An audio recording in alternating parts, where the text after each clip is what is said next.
This video is not going to be like my last video on season 1 of the Fallout show, and will basically function as my unfiltered, subjective, and opinionated thoughts on season 2 episodes, covering 2 per video. I will make an objective critique of all of the lore inconsistencies and retcons I notice when the season concludes, like I did for the first season. Okay, now that the disclaimer is done, time to get into it. The Prydwen is pre-war now because why not? Who cares that it was made from the scraps of the Enclave mobile base crawler in Fallout 3 and powered by the reactor from Rivet City? It's pre-war now. Awesome. There's more overt political commentary on current events, just like the last season, with the House prologue to episode 1. And Mr. House is like a masochist or something now. Me in the mouth. I think I'd enjoy.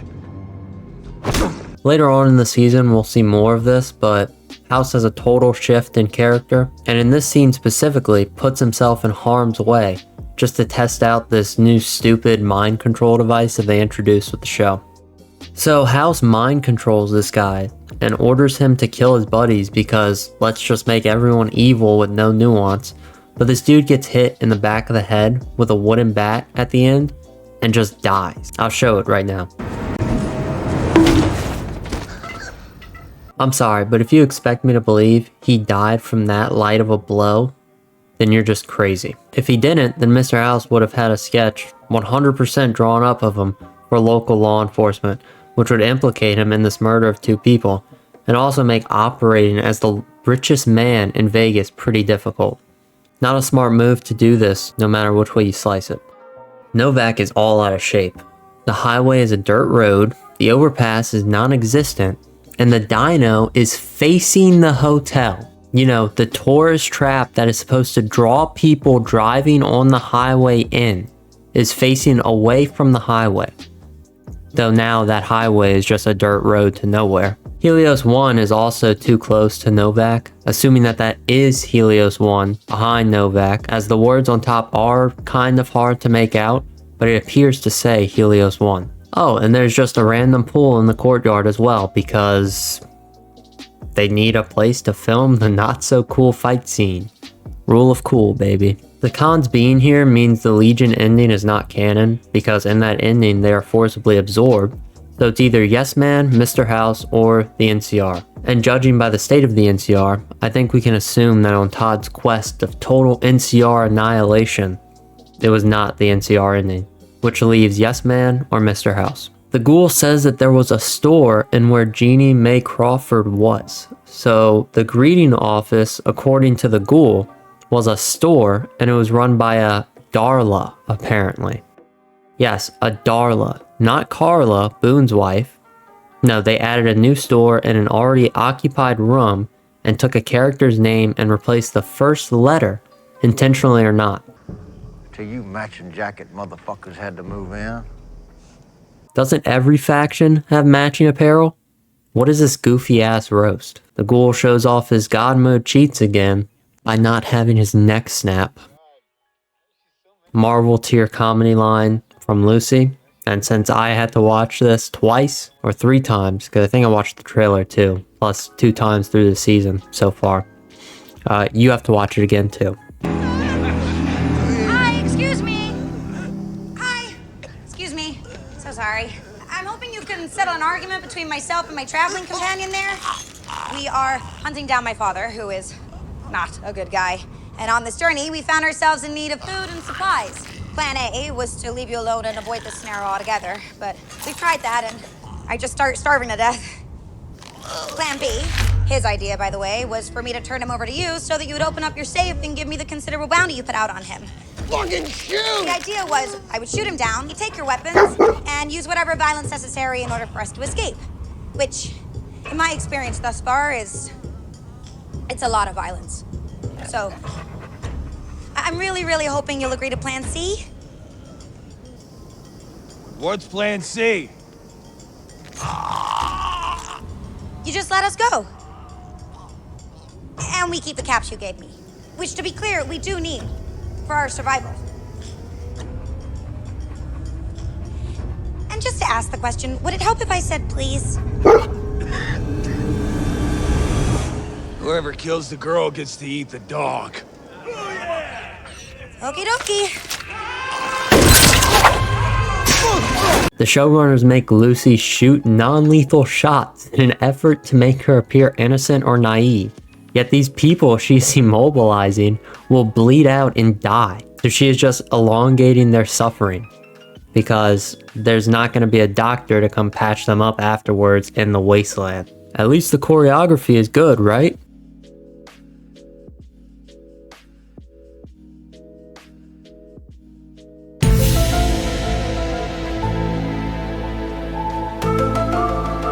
And it's not just this season. The pilot of season 1 was dog shit too.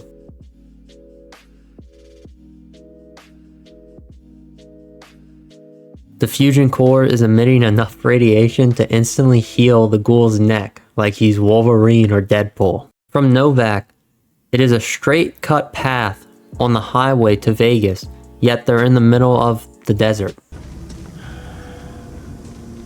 Well, all that matters to me is you shoot that fucking rope.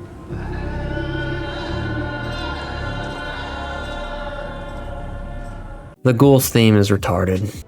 If they could do that for Las Vegas, why couldn't they just do that for America? Because there was no they. There was a him.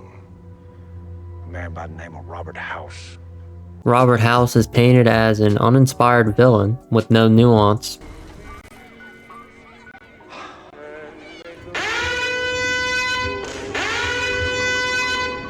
I know what that is! The duck and cover nuclear drill is carried out and announced via radio for some reason instead of an officer going door to door to tell people it's a drill, and everyone, unsurprisingly, freaks the fuck out. Oldies music literally back to back. Nuclear test scene to the vault. Not a seamless music shift either, just oldie music spam for the sake of it. We're carrying on the storyline from the last season where Chet is forced to be a cuck and raise another man's son. Nice. Lucy eats flea soup. It could have been any number of food items in the Fallout universe, but for some reason they chose to go with flea soup. So in the same scene, a moral event is established that would paint Lucy's dad in a bad light, killing the flea soup lady's son. If nuking Shady Sands didn't already do that, of course. And it is immediately cast aside in favor of an unfunny joke. Seen a man passing by in a sort of oversized outfit made of metal. He took my son.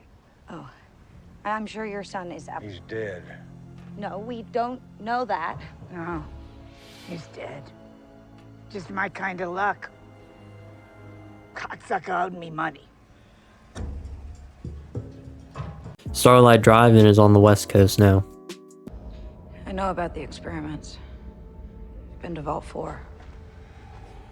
Vault 4 is the best case scenario. No, it fucking isn't. There were numerous control vaults, and the majority of experimental vaults were better off than a vault specifically designed to test mutations on its residents. The ghoul apparently has been to many vaults, but doesn't have a pit boy and needs Lucy to open Vault 24. So how has he been getting into these many vaults that he's been to? The Incest Club is all white people. I don't think I even have to explain the subtle propaganda here. It takes Norm like a week to realize he can just unthaw everyone and destroy the fucking stupid Roomba. Vault 24 is dedicated to the stupid mind controlling devices, and they for some reason choose to make them into communists. These are Americans. The Vault turned them into communists. Which I originally thought made sense because I thought they were going to go at it from an angle of saying, yeah, China launching the nukes was established in lore, but it was actually Americans who were brainwashed into being communists that did it. But now in more recent episodes, it seems like they're going to pin it on the Enclave instead. So I have no idea why they made these guys commies. Hank uses his mind controlling device to traumatize his daughter. Nice.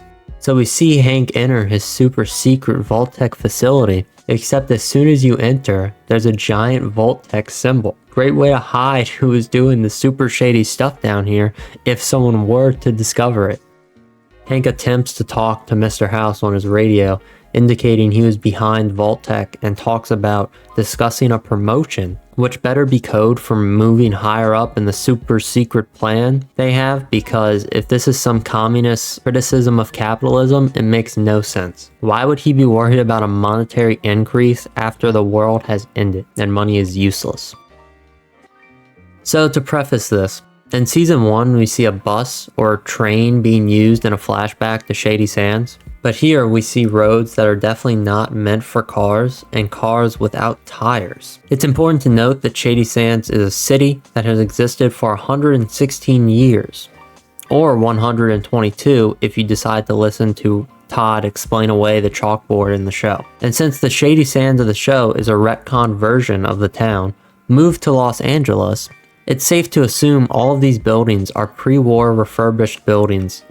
Yet in those 116 years that they spent refurbishing the city, they didn't remove the broken down vehicles from the street, and assumingly didn't repurpose them into working functional cars that are not just established to exist in the show, but also the games. The show doesn't do a lot right, and I've seen some people complain and say the NCR outfits look like cosplay. And while I'm not a huge fan of the trooper armor that doesn't even have the bear on the chest piece, I do like how the veteran ranger armor looks. It looks like it's some version of the riot armor and not the traditional veteran ranger armor, but it does look snazzy. For some reason in the super advanced version of Shady Sands, there's no purified water, and Maximus's dad is just now developing a way to extract unirradiated water, despite people being able to get unirradiated water in literally the first game. For some reason, the mind-controlled NCR soldier Hank sent to Shady Sands is repeating a missed dialogue from Fallout New Vegas because, "Look guys, heavily mean line in the show, isn't that funny?" Patrolling the Mojave almost makes you wish for a nuclear winter. In their attempt to make a vapid and lame reference to a joke within the fanbase, it actually makes the scene make less sense. Him saying the patrolling the Mojave almost makes you wish for a nuclear winter line indicates he was sent from the Mojave. How would he have snuck a nuclear bomb through the Mojave outpost, the only exit from the Mojave into NCR territory? It's common practice at these outposts, and the main reason they even exist, to inspect all caravans passing through. Not to mention that a lone soldier murmuring some incoherent phrase over and over again is bound to raise some eyebrows. It was already stupid that Hank had access to a nuclear bomb, and now it's even more retarded because instead of launching it from a missile silo, he just walked it past the border and into the capital of the NCR. How far does the believability have to be stretched before show fans see how moronic the showrunners are? Instead of helping Maximus's dad, everyone attempts to outrun a nuclear bomb. No one stays to help except some of the soldiers that just stand around. Maximus's dad appears to have successfully disarmed the bomb, but it activates a failsafe and explodes. But there's enough time to stuff the child Maximus into a fridge with an exposed back fan, so he survives and is untouched by the radioactive fallout. Now apparently the ghouls are not invincible and die to one shot to the shoulder, unlike the pre-established show lore that ghouls are invincible and need a brain shot to kill it. Which is it? There's a park in the middle of the desert with a secret terminal and this small rocket ship replica that unveils wind turbines that are so powerful they blow massive dunes of sand away to reveal a hidden Area 51 under them. And the two soldiers down there are wearing 400-ton shoes in order to not get blown away. Very nice attention to detail, Bethesda. Lucy and the ghoul go inside this hospital to help some woman screaming for help, to find 2 Legion slaves who were poisoned by Rad Scorpion. And upon Lucy offering medicine to help, the ghoul says, That would be a profound misallocation of resources. Folks in them outfits don't deserve saving. What?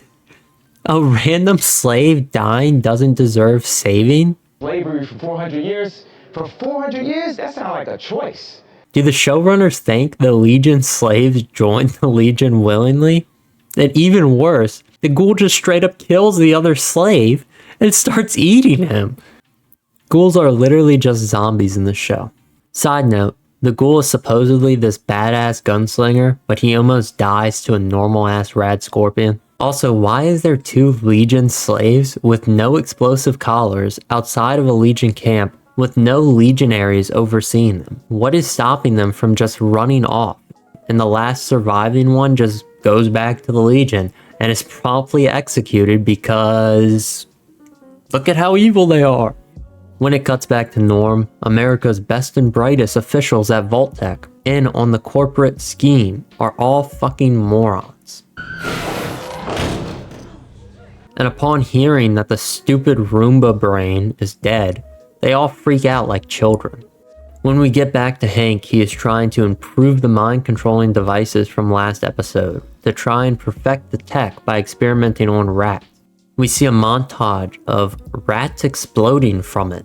Yes, rats exploding.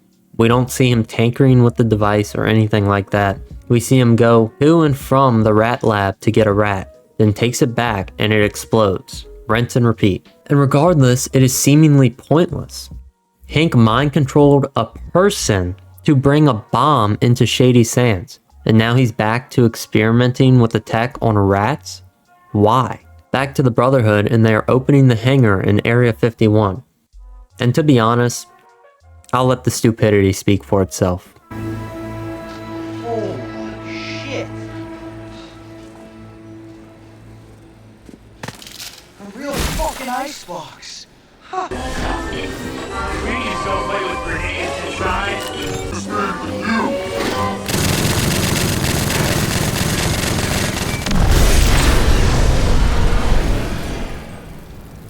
So the highly sophisticated Brotherhood of Steel, who spawned from a faction of the pre-war military, are playing with live grenades and shooting a pristine car.